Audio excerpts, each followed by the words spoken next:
تو میں نے 2-4 روز پہلے کہا تھا کہ یہ پہاڑوں پہ بیٹھے ہیں یا ادھر بیٹھے ہوئے ہیں، وہ بھی ثابت ہو گیا کہ وہ کوئی مسنگ پرسن نہیں تھے، وہ خود اپنی مرضی سے وہاں بیٹھ کے پاکستان کے اندر دہشت گردی کی جو کارروائیاں ہیں وہ کرتے ہیں۔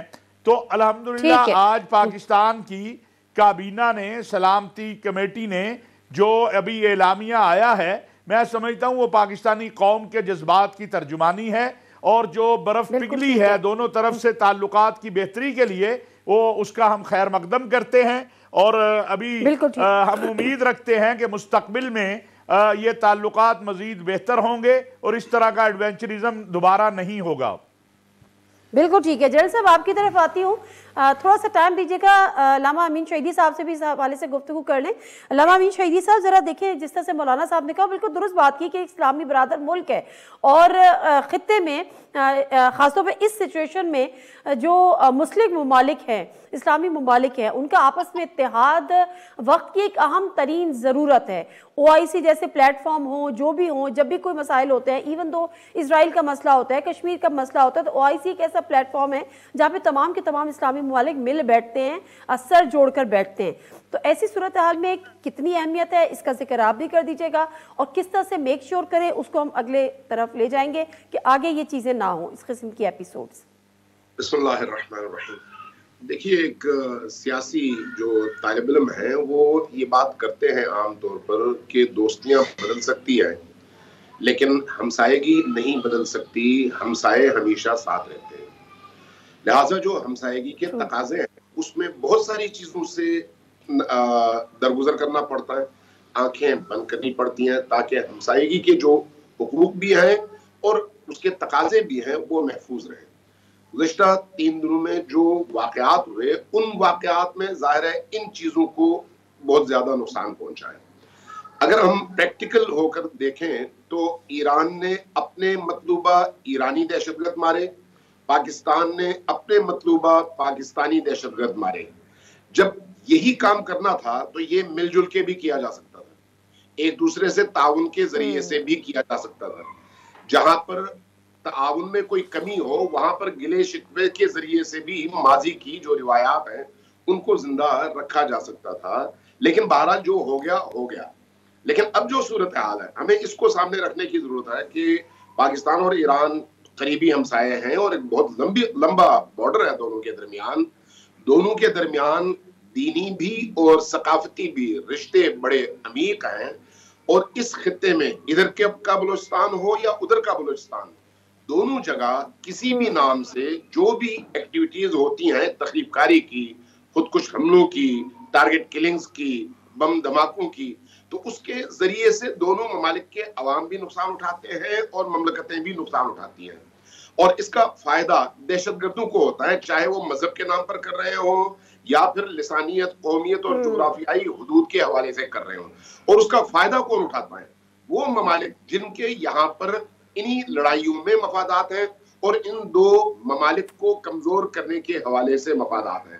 اب بدقسمتی کہیں اس کو یا خوش قسمتی کہ ایک طرف شیعہ اکثریتی ملک ہے، دوسری طرف سنی اکثریتی ملک ہے، لیکن اسی اکثریت کو اکثریت کے مقابلے میں لا کر ایک فرقہ وارانہ رجحان پیدا کرنا بھی ہمارے ازلی دشمنوں کا سب سے بڑا ہدف ہے، جو ان 3 دنوں میں ہمیں بالکل واضح طور پر نظر آیا۔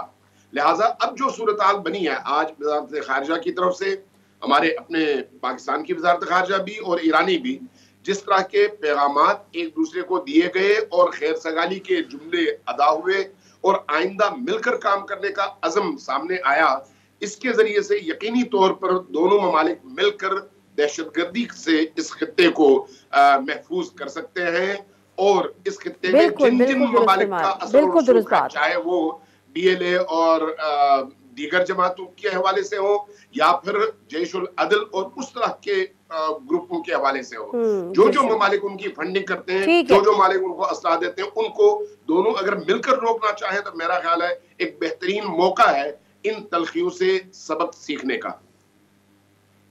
بالکل ٹھیک ہے جنرل صاحب، ذرا مجھے بتائے گا، جس طرح سے ایران نے اس کو انیشیٹ کیا، پاکستان ہمیشہ ایک ڈیفینسو لائن کا پاکستان فالو کر رہا ہوتا ہے، لیکن وہی والی بات ہے کہ سلامتی پہ کوئی سمجھوتا نہیں ہے۔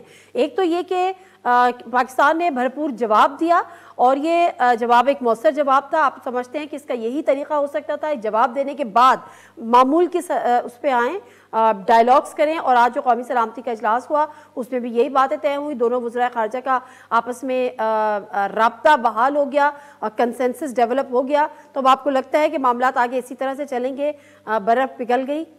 جی بہت شکریہ. تو میں یہ کہہ رہا تھا کہ دونوں اسکالرز نے جو بات کی ہے وہ بالکل درست ہے.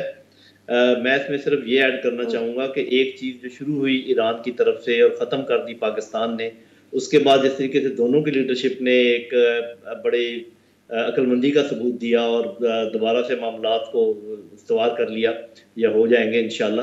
لیکن اس میں ایک دو چیزیں ضرور ہیں جو سامنے آئی ہیں جن کو میں آپ کے سامنے لانا چاہوں گا. پہلے تو میں یہ سمجھتا ہوں, اور یہ میرا اپنا انالیسز ہے, میں اس پر مصر کبھی نہیں ہوتا, وہ یہ ہے کہ میرا خیال ہے کہ یہ ایران اور پاکستان کے خلاف ایک سازش تھی جو کہ ناکام ہو گئی ہے, پہلی بات.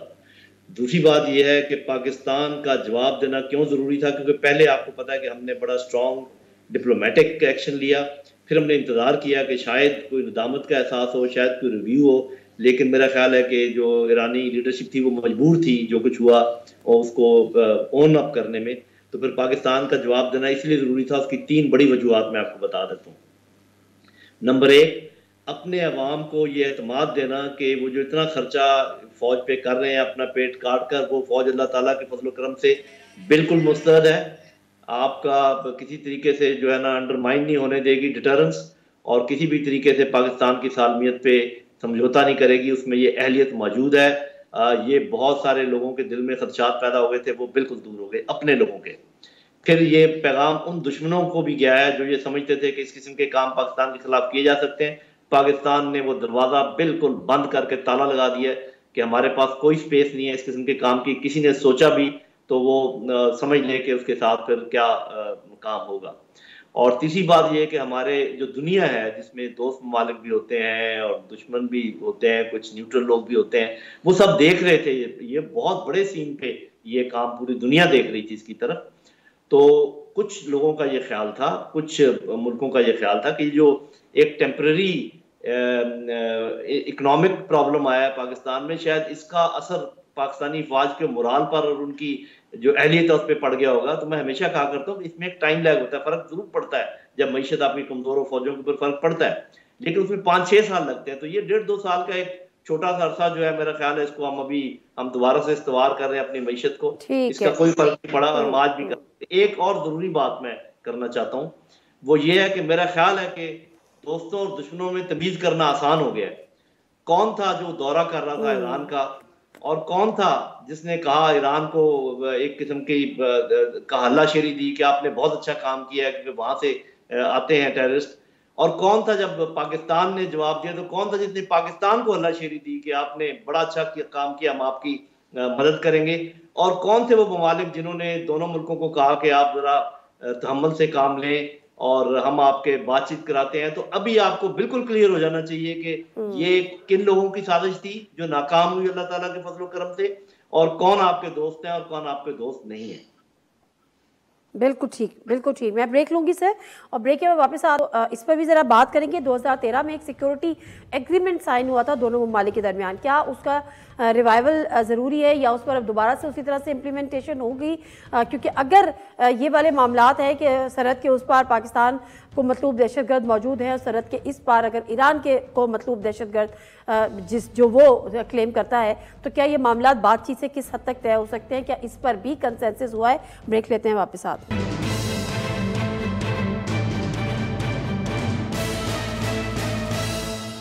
جی ناظرین, پروگرام ایک دفعہ پھر آپ کو خوش آمدید کہتے ہیں. اور جب ہم بات کرتے ہیں کہ ایران نے جس طرح سے اسپیس کی وائلیشن کی یا ٹیریٹری کی وائلیشن کی اور اس کے بعد فوری طور پہ پاکستان نے اس کا جواب دیا, جب ہم مثال بناتے ہیں کہ جی پہلے بھارت کے ساتھ بھی یہ ہوا تھا, لیکن ایک چیز جو یہ ہے کہ وہ یہ ہمیں رکھنا پڑے گا یاد کہ ایران جو ہے وہ بھارت نہیں ہے. ڈیفینیٹلی جو تعلقات ہمارے بھارت کے ساتھ رہے ہیں, جو دشمنی رہی ہے, جو بھارت نے ہمیشہ سے ہمارے پاکستان کے خلاف سازشوں میں مصروف رہا ہے, ایران کا وہ والا رول نہیں رہا ہے. مولانا طاہر اشرفی صاحب, ذرا آپ بتائے گا کہ 2013 کا جو سیکیورٹی ایگریمنٹ تھا دونوں ممالک کے درمیان, اور یہ بات تھی کہ دونوں آپس سے بات چیت کر کے کنسنسس کے ساتھ جو بھی اقدامات ہوں گے وہ کریں گے, تو وہ اس پہ اس طرح سے عمل درآمد نہیں ہو سکا، اور اب آگے اس پہ عمل درآمد ہونے کی کیا انڈورسمنٹ ہوئی ہے یا ہونی چاہیے آپ کو لگتا ہے؟ دیکھیے ہمارے وزیر خارجہ اور ایران کے جو وزیر خارجہ ہیں وہ آپس میں ان کی گزشتہ 2-3 دن کے دوران 2 بار بات بھی ہوئی ہے، آج بھی تفصیل سے بات ہوئی ہے، اور دیکھیں پاکستان نے بہت تعاون کیا ہے، پاکستان کی طرف سے ایران کے ساتھ تعاون جو ہے وہ اس میں کوئی کمی نہیں ہے۔ ایک بات میں واضح کر دوں کہ یہ جو ایران کی طرف سے حملہ ہوا اس میں کوئی ایسا شخص نہیں مارا گیا جس پر کوئی الزام ہو کہ وہ دہشت گرد ہے۔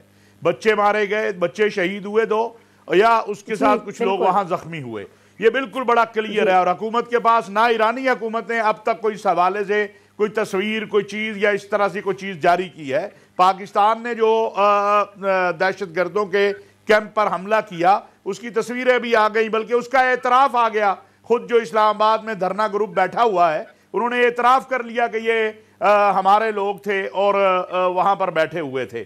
تو ایک بات تو یہ بات بڑی واضح ہے۔ دوسری بات ہے کہ جیسے میں نے پہلے کہا کہ ایران ہمارا پڑوسی ہے، پڑوسی تبدیل نہیں کیے جا سکتے، نہ ایران کو ہم ہندوستان سمجھتے ہیں، ایران ہمارا پڑوسی ہے، ہمارا اسلامی بھائی ہے، اور میں یہ بات بڑی ذمہ داری کے ساتھ کہہ رہا ہوں کہ عالم اسلام میں ایران کے تعلقات کی عرب اسلامی دنیا میں بحالی کے حوالے سے پاکستان کا بہت بڑا کردار ہے۔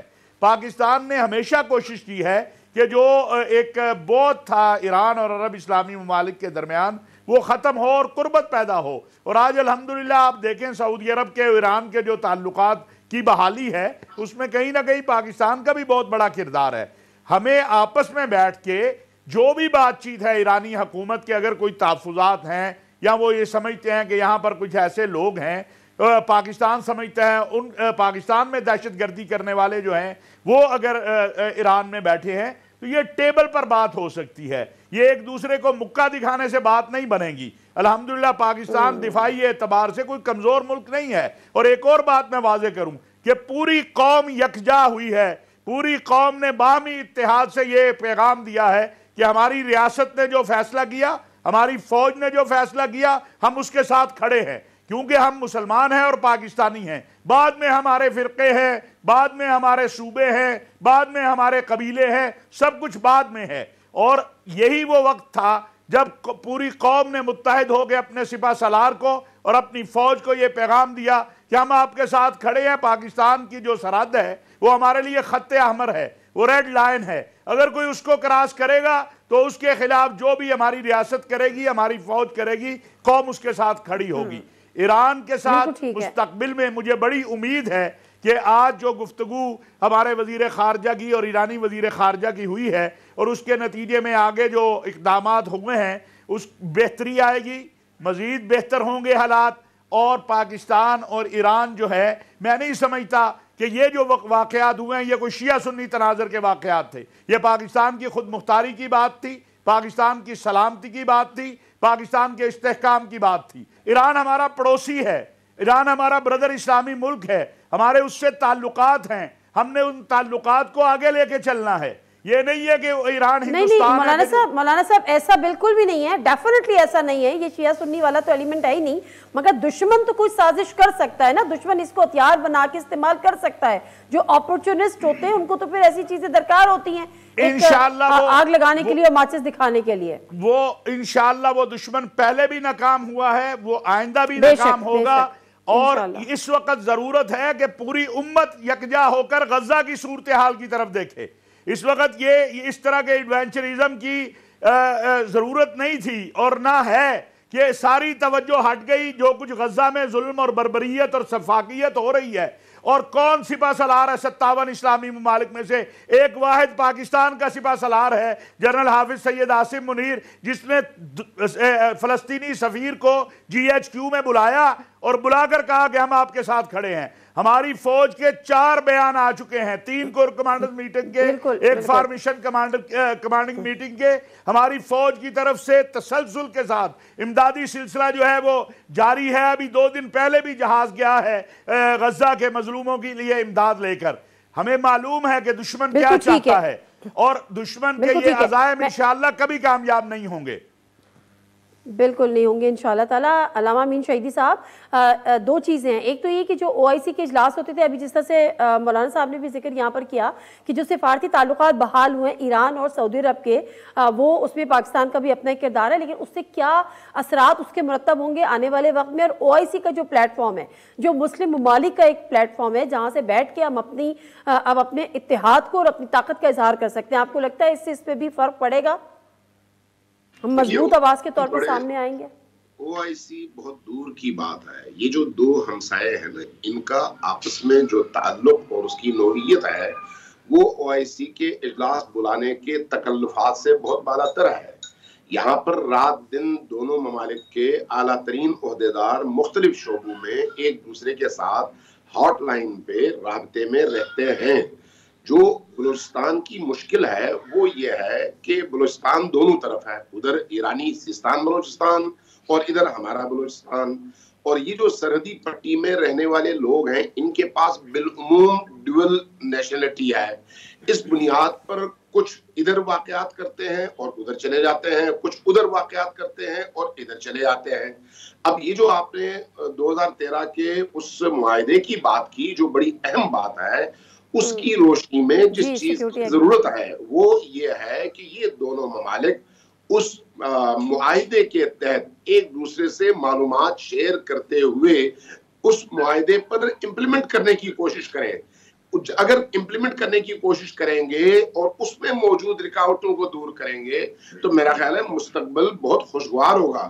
اس میں تو کوئی شک نہیں نا کہ اگر آج ہمارے بلوچستان کے اندر اس طرح کے دہشت گرد گروپس کو کوئی مدد مل رہی ہے تو کوئی تو ہے جو مدد کر رہا ہے، وہ صرف انڈیا تو نہیں ہے۔ یہ آپ بھی بہتر جانتی ہیں، ہم بھی جانتے ہیں، جنرل صاحب بھی جانتے ہیں، باقی حضرات بھی جانتے ہیں کہ ہمارے بلوچستان میں جو دہشت گرد گروپس ہیں اور کاروائیاں کرتے ہیں، ان کے ہیڈز اس وقت اگر نئی دلی میں ہیں تو ساتھ میں نیو یارک میں بھی ہیں، یورپ کے ممالک میں بھی ہیں، لندن میں بھی بیٹھے ہوئے ہیں، اور اقوام متحدہ کے بڑے فورمز پر ان کو مدد دینے والے ممالک بھی امریکہ، یورپ اور بعض دیگر ممالک ہیں۔ یہ ہم بہت اچھی طرح سے ہم سب کو یہ بات معلوم ہے۔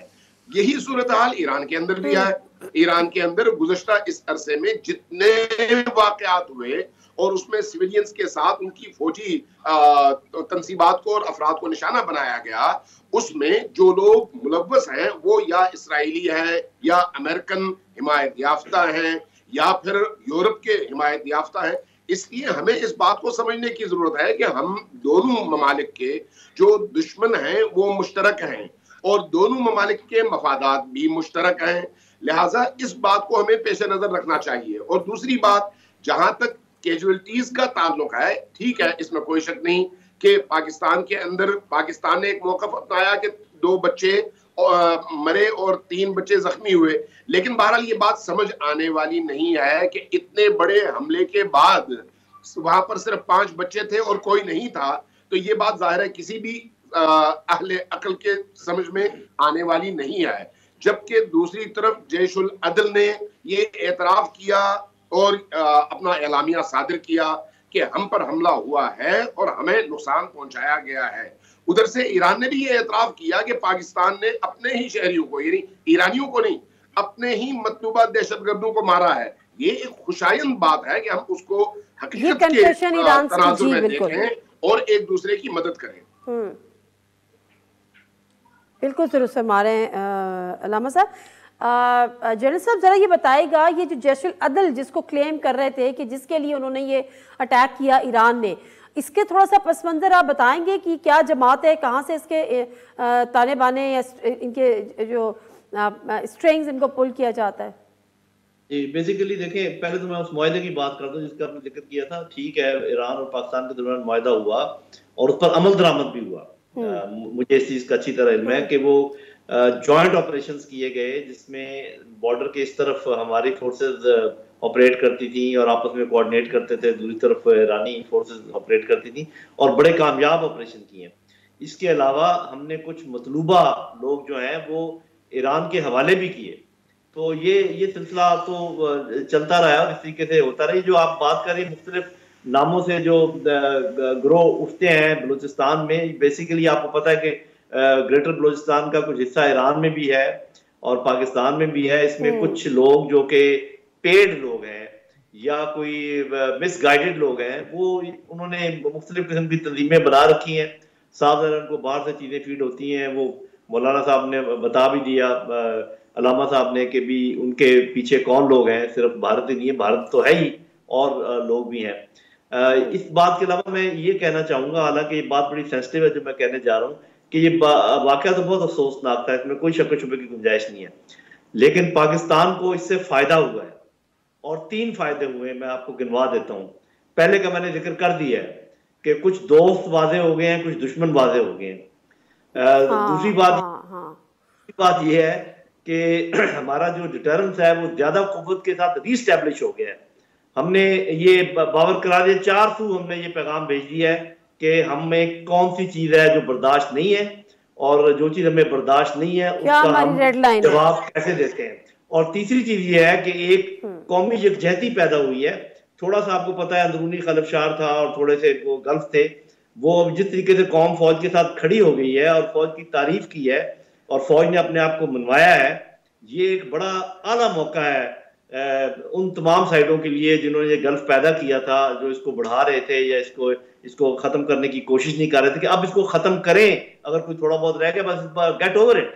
تو یہ ایک لحاظ سے ہو سکتا ہے کہ اللہ تعالیٰ کی طرف سے خاص اپرچونٹی ملی ہو پاکستان کو، کہ یہ جو میں نے 2-3 باتیں آپ کے سامنے رکھی ہیں. جی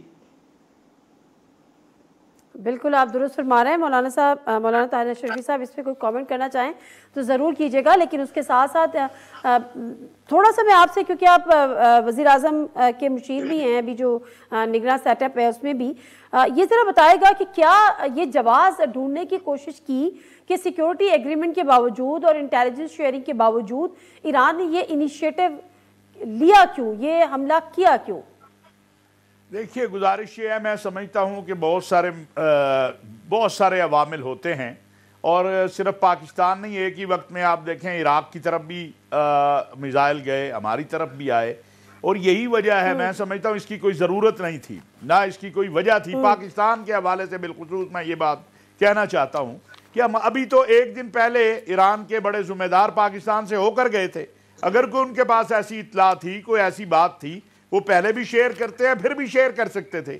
اور مسلسل جو ہے، جیسا کہ جنرل صاحب نے بھی کہا، شہیدی صاحب نے بھی کہا، کہ پاکستان کا ایک سطح پہ نہیں، خالی وزارت خارجہ کی سطح پر نہیں، انٹیلیجنس ایجنسیوں کے، یعنی جو سلامتی کے ادارے ہیں ایران کے اور پاکستان کے، ان کا بھی آپس میں رابطہ ہے، وزارت خارجہ کی سطح پہ بھی رابطہ ہے، فوج کی سطح پہ بھی رابطہ ہے. تو یہ چیزیں آپس میں باہمی تعاون سے یا ایک دوسرے کو اطلاع دے کے بھی، ماضی میں بھی یہ ہوا ہے، بہت سارے واقعات ہیں. سب سے بڑا جو ایران کا کے لیے ایک ریگی جو پکڑا گیا، جو جہاز اتار کر جس کو اتارا گیا تھا، مرحوم رحمان ملک صاحب نے اس کی خبر دی تھی ایران کو. تو یہ بہت ساری چیزیں ہیں جو یہاں کیمرے پہ نہیں کہی جا سکتی. پاکستان کا ایران کے ساتھ تعاون جو ہے وہ کسی سے مخفی نہیں ہے. ہمیں خود یہ بات سمجھ نہیں آ رہی ہے کہ یہ ایسا کرنے کی کیا ضرورت تھی، اور یہی وجہ ہے کہ پھر ہم نے انتظار بھی کیا کہ ہو سکتا ہے ایران کی طرف سے کوئی اس معاملے میں ایسا بیان یا ایسی چیز آ جائے کہ جس سے یہ معاملہ دب جو ہے اس میں کوئی تھوڑی سی ٹھنڈک آئے. لیکن بہرحال جو بازی گزر گیا، تلخ چیزوں کو زیادہ یاد نہیں کرنا چاہیے. یہ غم زدہ لمحات تھے، یہ کوئی خوشی کے لمحات نہیں تھے. پاکستان کی، جیسے جنرل صاحب نے کہا، الحمدللہ صلاحیت وہ سب کے سامنے ہے، اور پاکستان کا دفاع بھی سب کے سامنے ہے.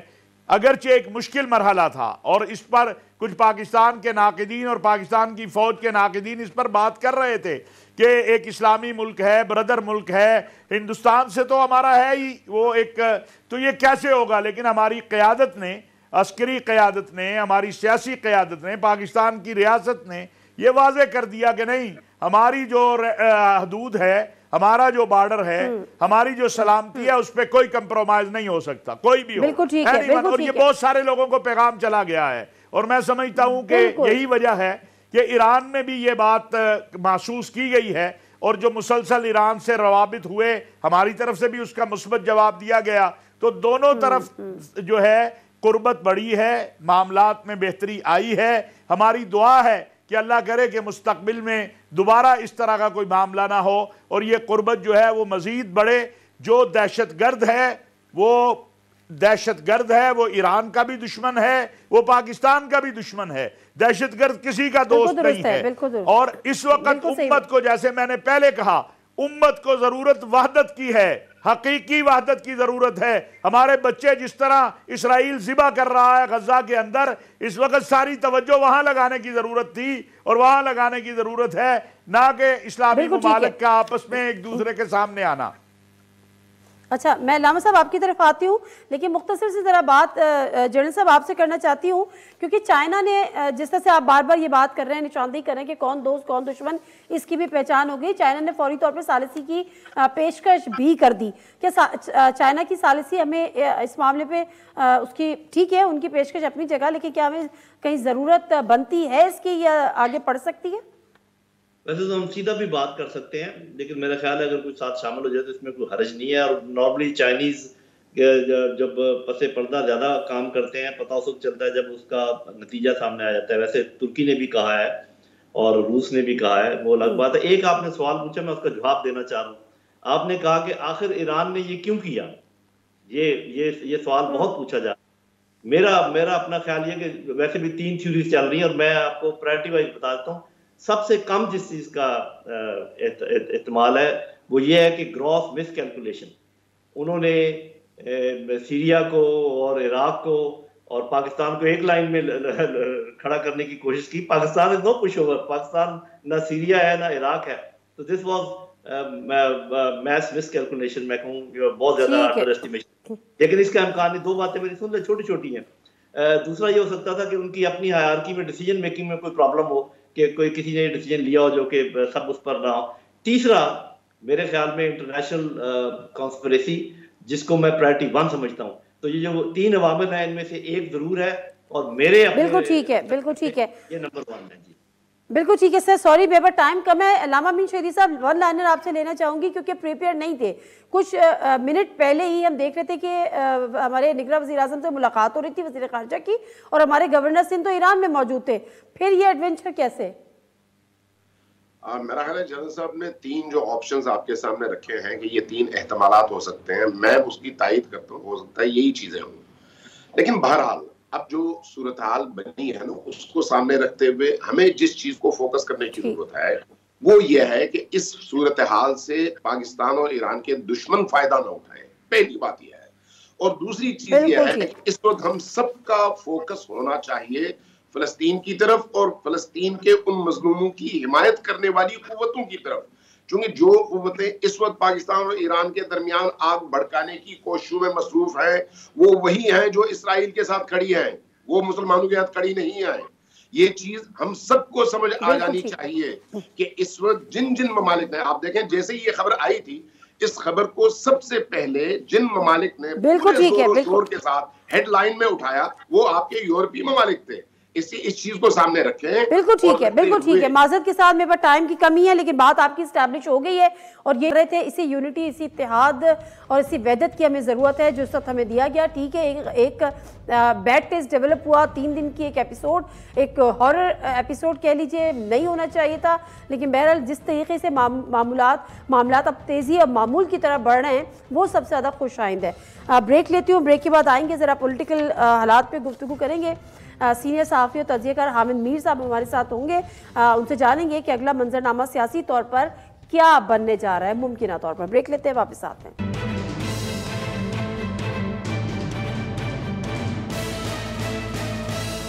جی ناظرین, پروگرام ایک دفعہ پھر آپ کو خوش آمدید. اور اب بات کر لیتے ہیں ذرا ملک میں سیاست کی اور سیاست سے جڑے معاملات کی, کیونکہ الیکشنز جو کہ 8 فروری کو شیڈیولڈ ہیں, اور ان تمام افواہوں نے دم توڑ دیا جو کہ بار بار ہو رہی تھی کہ نیشنل سیکیورٹی میٹنگ میں شاید الیکشن پوسٹ پون ہو وغیرہ وغیرہ. اب دوسری طرف جو الیکشن کیمپین چل رہی ہے اس میں بلاول بھٹو زرداری یعنی پیپلز پارٹی کھل کر اپنی الیکشن کیمپین کر رہی ہے, پی ایم ایل این نے بھی آغاز کر دیا ہے. لیکن دلچسپ صورتحال یہ ہے کہ بلاول صاحب کے جو توپوں کا رخ ہے وہ پی ایم ایل این کی طرف ہے, لیکن پی ایم ایل این کوئی جوابی وار پیپلز پارٹی کے حوالے سے نہیں کر رہی, اس کی توپوں کا رخ پی ٹی آئی کی طرف ہے. بلاول بھٹو زرداری صاحب بار بار کہہ چکے ہیں کہ اب مقابلہ جو ہے وہ دو پارٹیز کے درمیان ہے. آج ایک دفعہ پھر بلاول بھٹو زرداری پنجاب پہنچے جہاں رحیم یار خان میں انہوں نے ایک جلسے سے خطاب کیا.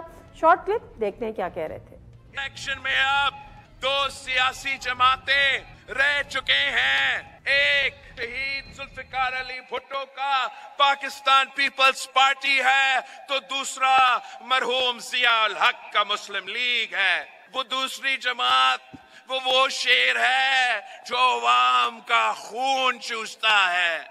اب اگر یہ کسی نہ کسی طریقے سے چوتھی بار بن جاتا ہے تو اس نے یہی کام شروع کرنا ہے, وہی رونے دھونا کہ مجھے کیوں نکالا, مجھے کیوں نکالا.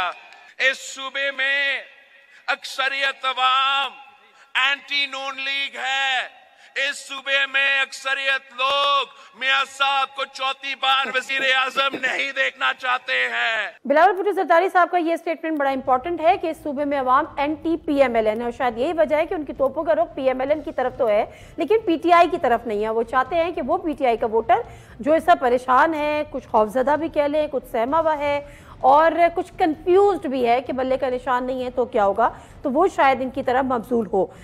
دوسری طرف مریم نواز صاحبہ جو کہ خانیوال میں جلسے سے خطاب کر رہی تھیں, کیا کہہ رہی تھیں وہ بھی سن لیتے ہیں. آج ہم چاہتے ہیں کہ ہمارے ساتھ مقابلہ کرو, لیکن آج میدان میں مقابلہ کرنے والا کوئی نہیں, کیونکہ یہ بزدلوں کی طرح جوتیاں چھوڑ کر بھاگ گئے ہیں. آج کہتے ہیں لیول پلینگ فیلڈ, آؤ پہلے مقابلہ تو کرو, میدان چھوڑ کے بھاگتے کیوں ہو؟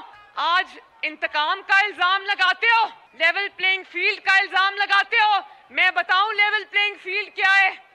کیا نواز شریف نے کہا تھا کہ اقتدار سے جب نکلو تو جھوٹا سائفر لہرا دو؟ کیا نواز شریف نے کہا تھا کہ قومی سلامتی کو خطرے میں ڈال دو؟ کیا نواز شریف نے کہا تھا کہ جعلی جماعتی انتخابات کراؤ؟ نواز شریف کو بھی تو اقتدار سے نکالا گیا. کیا نواز شریف نے جس کے سینے میں قومی راز دفن ہے, 3 دفعہ کا وزیر اعظم ہے, کیا اس نے ایک قومی راز بھی قوم کے سامنے رکھا؟ چپ کر کے گھر چلا گیا. بڑی حیرت کی بات ہے, مریم نواز صاحبہ یہ اس جلسے میں کہہ رہی ہیں کہ فیلڈ چھوڑ کے بھاگتے کیوں ہو, میدان چھوڑ کے بھاگتے کیوں ہو, لیکن شاید ان کے علم میں نہیں ہے کہ الیکشن میں ابھی بھی حصہ لے رہی ہے, باوجود اس کے کہ انتخابی نشان بلہ ان سے چھین لیا گیا ہے اور آزاد امیدوار کے طور پر پی ٹی آئی ابھی بھی میدان میں موجود ہے. بہرحال پوسٹ الیکشن سینیریو کیا بننے جا رہا ہے؟ پنجاب میں بڑا امپورٹنٹ جو ہمیشہ سے ایک فیلڈ ہوتی ہے, کیونکہ کہا یہی جاتا ہے, عام تاثر ہوتا بھی یہی ہے کہ جس نے پنجاب میں حکومت بنا لی وہ وفاق میں بھی حکومت بنائے گا, لیکن یہاں پر جو استحکام پاکستان پارٹی ہے وہ بھی اپنا بھرپور شیئر لینے کے لیے تیار ہے. شاید اسی وجہ سے سیٹ ایڈجسٹمنٹ کی بات وہاں ہوئی ہے, لیکن بڑی کم سیٹس پر. ایم کیو ایم کے ساتھ بھی اس لیول پر نہیں ہو سکی, جے یو آئی کے ساتھ اس لیول پر نہیں ہو سکی, قاف لیگ کے ساتھ بھی نہیں ہوئی, اور میاں صاحب شاید اسی وجہ سے کچھ پریشان بھی ہیں. لیکن بہرحال کیا ہوگا پنجاب کا صورتحال, کیا وعدے کیے گئے ہیں, آئی پی پی کو کتنا شیئر ملے گا, اور وفاق میں کیا ہونے جا رہا ہے؟ ہمارے ساتھ ہمیں اس سے جوائن کر رہے ہیں سینئر جرنلسٹ ہیں, پولیٹیکل اینالسٹ ہیں, حامد میر صاحب, ان سے بات کرتے ہیں. حامد میر صاحب السلام علیکم. حامد میر صاحب, قومی سلامتی کمیٹی کا جو اجلاس ہوا اس پہ میں آپ کا لینا چاہ رہی ہوں, پہلے اوپینین پہ ہم پولیٹیکل سائٹ پہ جائیں گے, اور جو انہوں نے کہا کہ ہم سایہ ممالک کے ساتھ کشیدگی نہیں چاہتے, تاہم سلامتی جو امور ہیں ان پہ کسی قسم کا سمجھوتا نہیں ہوگا, اور ڈیفینیٹلی ٹینشن کم, تناؤ کم کرنے کی بات ہے. کس طرح سے دیکھتے ہیں سر اس کو, اس پہ ذرا کامنٹ کر دیجیے گا. دیکھیں, یہ بڑی اچھی بات ہے کہ ایران نے جو ایک جارحیت کی, پاکستان کی جو ٹیریٹوریل انٹیگریٹی ہے اس کو وائلیٹ کیا, تو پاکستان نے اس کا بڑا بھرپور جواب دیا ہے, اور اب حساب برابر ہو گیا. تو اب اس کے بعد بالکل ڈائلاگ کا راستہ ہی مناسب راستہ تھا, اور قومی سلامتی کمیٹی نے بھی یہی راستہ اختیار کرنے کا فیصلہ کیا. تو میں تو اس کو بہت سپورٹ کرتا ہوں, اپریشیٹ کرتا ہوں. اور میری اطلاع کے مطابق پاکستان اور ایران کے درمیان کچھ بیک ڈور چینل بھی کھلے ہوئے ہیں, کچھ ڈپلومیٹک چینل بھی کھلے ہوئے ہیں. تو مجھے لگتا یہ ہے کہ اگر ایران کی طرف سے دوبارہ کوئی جارحانہ رویہ اختیار نہ کیا گیا تو یہ معاملات جو ہیں یہ 2-3 دن میں ٹھیک ہو جائیں گے اور صورتحال نارمل ہو جائے گی. اور بالکل حالات کا تقاضا بھی یہی ہے, اور ہمارا جو نیشنل انٹرسٹ ہے اس کا بھی تقاضا یہی ہے کہ ہم ایران کے ساتھ لڑائی نہ کریں بلکہ دہشت گردی کے خلاف کو مشترکہ حکمت عملی اختیار کریں. اچھا حامد میر صاحب، اب الیکشن میں 19 دن رہ گئے، لیکن جو صورتحال ہمیں جو دکھ رہی ہے وہ والا جوش و جذبہ یا ولولہ میں سیاسی مہم کے طور پر نظر نہیں آ رہا. کیا وجہ ہے کہ بلاول بھٹو زرداری صاحب انتخابی مہم کر رہے ہیں، ان کی توپوں کا رخ جو ہے وہ پی ایم ایل این ہے، لیکن پی ایم ایل این ان کو جواب نہیں دے رہی. مریم نواز صاحبہ کی توپوں کا رخ جو ہے وہ آج بھی پی ٹی آئی کی طرف ہے کہ میدان چھوڑ کے کیوں بھاگتے ہو، مقابلہ کرو. تو میدان چھوڑ کے بھاگا ہے کیا پی ٹی آئی، اور بھاگی ہے کیا؟ دوسری بات یہ کہ یہ جواب پلٹ کے کیوں نہیں دیا جا رہا، اور کیا وجہ ہے کہ جو بلاول صاحب ہیں وہ بجائے پی ٹی آئی کے ان کا زیادہ فوکس جو ہے وہ پی ایم ایل این ہے؟ دیکھیں بلاول صاحب جو ہیں وہ جب شہباز شریف صاحب وزیر اعظم تھے تو وہ ان کے وزیر خارجہ تھے، اور آدھی سے زیادہ کیبنٹ کی اہم وزارتیں جو ہیں وہ بلاول صاحب کے پاس تھیں. تو اب وہ کہتے ہیں جی کہ شہباز شریف کے دور میں جو مہنگائی ہوئی ہے اس کی ذمہ دار صرف مسلم لیگ نون ہے. تو جو مسلم لیگ نون کے رہنما ہیں جب ان سے ہم بات کرتے ہیں وہ کہتے ہیں جی یہ اب ظاہری بات ہے وہ الیکشن میں جا رہے ہیں تو انہوں نے یہ باتیں تو کرنی ہیں. تو میرا خیال یہ ہے کہ مسلم لیگ نون اس لیے سیریس نہیں لے رہی بلاول صاحب کو کہ آپ خود سوچیں نا کہ جب بلاول صاحب کہتے ہیں کہ مہنگائی کا ذمہ دار صرف شہباز شریف ہے، میں نہیں ہوں، بھئی آپ تو وزیر خارجہ تھے، اور جب آئی ایم ایف کے ساتھ دوبارہ ڈیل ہوئی تو اس میں آپ نے شہباز شریف صاحب کو مبارکباد دی تھی باقاعدہ. تو اس لیے میرا خیال ہے کہ کوئی بھی بلاول صاحب کی اس بات کو سیریس نہیں لے گا کہ جی اگر شہباز شریف صاحب کے دور حکومت میں 16 مہینے میں مہنگائی ہوئی تو ذمہ دار صرف جو ہے نون لیگ ہے. پیپلز پارٹی بھی ہے، بھائی پیپلز پارٹی کے پاس بھی اہم وزارتیں تھیں، اور شاید نون لیگ اس لیے بھی ان کو جواب نہیں دے رہی کہ نون لیگ کو شاید پتہ ہے کہ اگر ہمیں سمپل میجورٹی نہیں ملتی تو ہو سکتا ہے کہ پیپلز پارٹی کے ساتھ دوبارہ ہمیں مل کر حکومت بنانی پڑے. تو ٹھیک ہے بلاول صاحب آج کل پولیٹیکل پوائنٹ سکورنگ کر رہے ہیں، شاید ان کا خیال ہے کہ ووٹ مل جائیں گے، لیکن ہو سکتا ہے کل کو بلاول صاحب کو پھر شہباز شریف کا اور نواز شریف کے ساتھ بیٹھنا پڑے. تو کل کو اگر بلاول صاحب کو دوبارہ نواز شریف کے ساتھ بیٹھنا پڑا تو پھر میں اور آپ تو کافی پھر سوال اٹھائیں گے نا کہ جی ہاں جی بلاول صاحب آپ بتائیں. بالکل صحیح بات ہے. ناظرین مختصر سا بریک، واپس آتے ہیں، ہمارے ساتھ رہیے.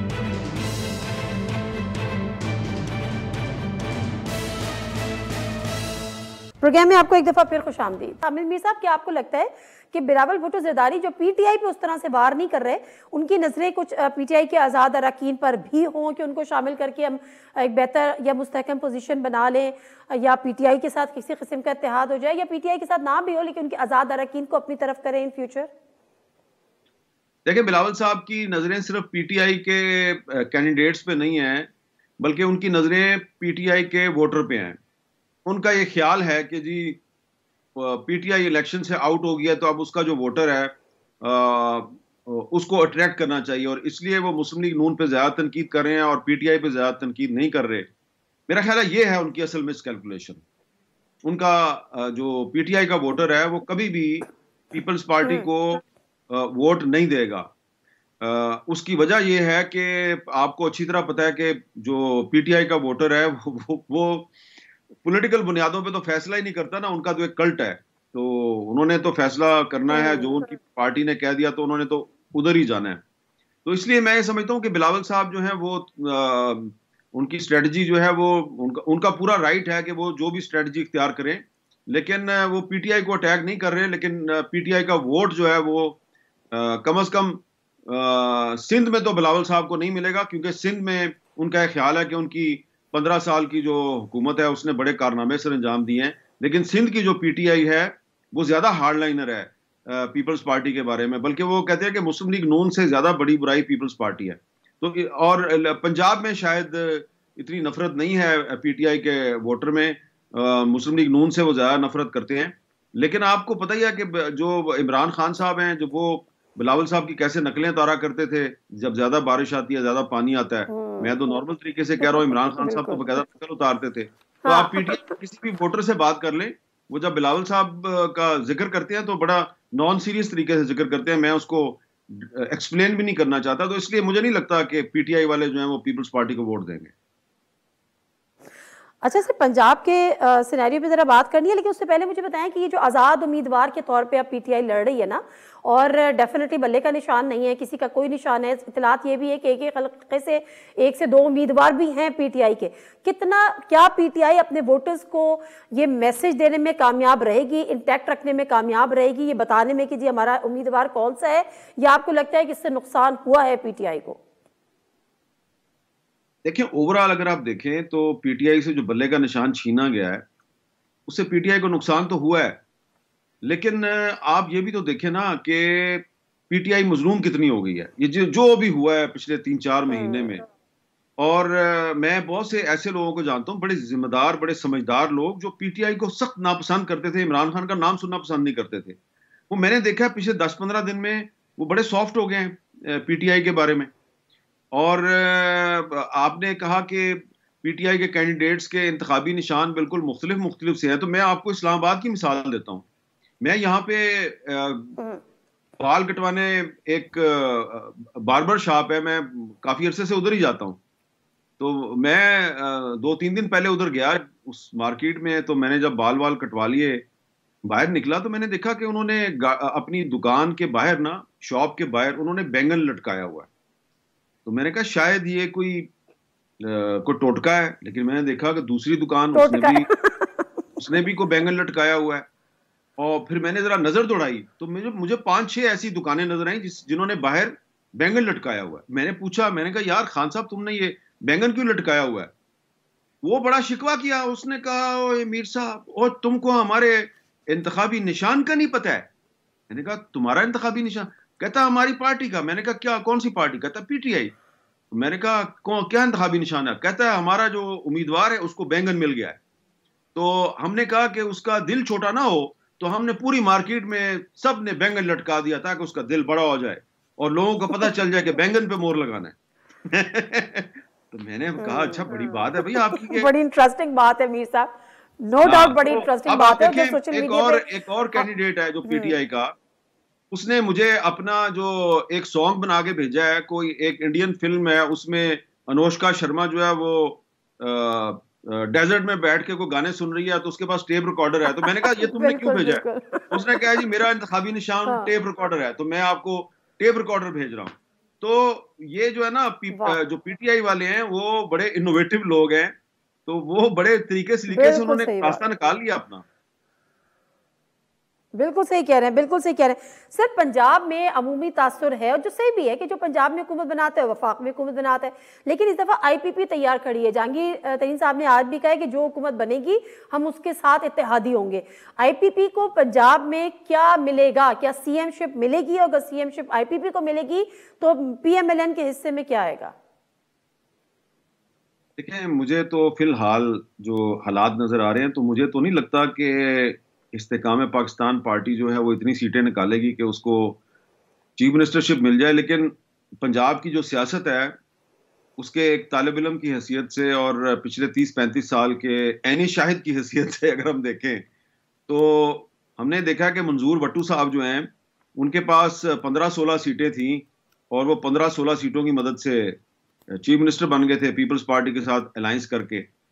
تو وہ بٹو دور جو ہے اگر وہ دوبارہ آتا ہے پنجاب میں تو وہ جو تجربہ تھا وہ تو ناکام ہو گیا تھا. تو کوئی آئی پی پی جو ہے وہ کسی بھی صورت میں مسلم لیگ نون سے زیادہ سیٹیں تو نہیں لے گی. اور اب مسلم لیگ نون جو ہے اس نے یہ جو آئی ایم ایف کے ساتھ معاہدہ کیا، پٹرول کی قیمت میں اضافہ کیا، گیس کی قیمت بڑھائی، انہوں نے کہا جی ہم نے سیاست قربان کر دی اور ریاست کو بچا لیا. تو انہوں نے ریاست کو اس لیے بچایا کہ انہوں نے آئی پی پی کا چیف منسٹر لے کے آنا ہے. تو اگر چیف منسٹر آئی پی پی کا ہوگا تو پیچھے کیا بچے گا؟ تو وزیر اعظم کے پاس تو آج کل کچھ بھی نہیں ہوتا. میرا خیال ہے کہ یہ بڑا مشکل ہے. استحکام پاکستان پارٹی کا اتحاد ضرور ہوگا مسلم لیگ نون کے ساتھ کیونکہ ان کی سیٹ ایڈجسٹمنٹ ہو چکی ہے، لیکن یہ بہت مشکل ہے کہ مسلم لیگ نون جو ہے وہ پنجاب کی چیف منسٹرشپ جو ہے وہ آئی پی پی کو دے دے اور خود پرائم منسٹرشپ پہ گزارا کر لے. یہ بہت ہی مشکل بات ہے، مجھے لگتا نہیں ایسا ہوگا. اچھا تو مطلب ان کی بھی بات ہو چکی ہے والی مثال ہے نا. تو پھر وفاق کیا واقعی یہ بات ہو گئی ہے، یہ بھی بات ہو گئی ہے کہ وفاق میں پی ایم ایل این نے ہی آنا ہے، یا ابھی کچھ صورتحال بدل سکتی ہے؟ اور بس چوتھی دفعہ وزیر اعظم نواز شریف صاحب نے دیکھیں آپ جس سے بھی بات کریں نا تو پبلکلی تو نہیں کہتے وہ، لیکن دروازہ بند کر کے کنڈی لگا کے تو آپ کے کان کے قریب آ کے وہ یہی کہتے ہیں جو آپ نے بھی اشارہ کیا، ساڈی گل ہو گئی ہے، ٹھیک ہے نا. تو ایک پارٹی بھی یہی کہتی ہے اور دوسری پارٹی بھی یہی کہتی ہے اور تیسری پارٹی بھی یہی کہتی ہے اور چوتھی پارٹی بھی یہی کہتی ہے اور بلوچستان کی ایک پارٹی بھی یہی کہتی ہے اور خیبر پختونخوا کی ایک پارٹی بھی یہی کہتی ہے. تو مجھے یہ لگتا ہے کہ جب ایک ہی بات جب بہت سے لوگ کر رہے ہوں اور آپ کے کان میں کریں تو پھر مجھے لگتا ہے کہ شاید ان کو بیوقوف بنایا جا رہا ہے. اوکے، اور ہو کچھ اور جائے.